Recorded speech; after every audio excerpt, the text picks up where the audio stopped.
And with the Gonzaga men playing that round of 64 game in the NCAA tournament tomorrow, people getting in line at Northern Quest to start placing bets on all these games. Want to make some money, right? But there's at least one team that no one will be betting on in Spokane. Ian Spade joining us now to break down who you can and cannot bet on this March. Yeah, so this is the first year of betting on March Madness for the Turf Club Sportsbook out at Northern Quest Casino. There are obviously a lot of games to place bets on as the big dance gets underway in earnest tomorrow, but you won't be able to take a gamble on some of your local favorites. Northern Quest Casino is busy as the NCAA Tournament gets underway, and people are lining up to place bets on the games. Oh yeah, I live in Chelan, Washington, so made a trip over here just to do this. Oh, it's great. You know, I'm so happy to get the gambling going, and it's a lot of fun and a lot of fan interest, and it's great for the community, and it's a lot of fun. With the excitement building as the tournament gets underway, Northern Quest is preparing for a flood of sports bettors.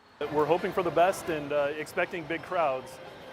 We haven't seen the huge turnout so far in the last couple of days, but expect it to be turning up tomorrow first thing. So we did some extended hours just to accommodate for the 9 o'clock game starting. The Turf Club has screens showing the games, as well as screens showing the latest odds for the NCAA tournament matchups. But there's at least one team playing tomorrow you won't see on the betting screens. So with the regulations, we're not allowed to bet on the in-state teams, which we have a couple in.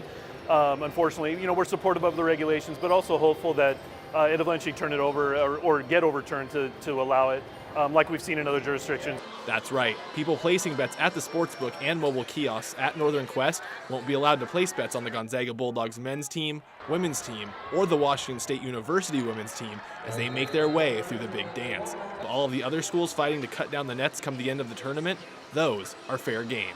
There's still, you know, 60 some odd other teams that people love to bet on. And we're happy with all the other amenities that we can offer, good places to watch the games. So I have to ask you guys, who is your pick to be a Cinderella team this year? Oh man, you go first. Well, I think we've all kind of read some of the same speculation Sure. that South Dakota State and the Jackrabbits are the ones that are kind of expected to perhaps be an upset. Yeah. But all I care about is that Gonzaga goes all the way. I mean, of course, that is what we're hoping for. The upsets are fun to watch as long as your team's not being upset. Yeah. By the way, I'd like to put money down on one of the 4 16 seeds because if one of those wins, I mean, my goodness, Yeah. you're making You've some made coin. out like a bandit, yeah. No kidding. All right. Thank You very much, didn't Ian. answer that question. Well, you just heard from Travis Green. He went to Colorado State. They're in the tournament go. against Michigan, Oh, so it'd be sure. cool to maybe see them get a big upset. Yeah, Good answer. I'm on board with that. Sounds good, Ian. Thank you very much.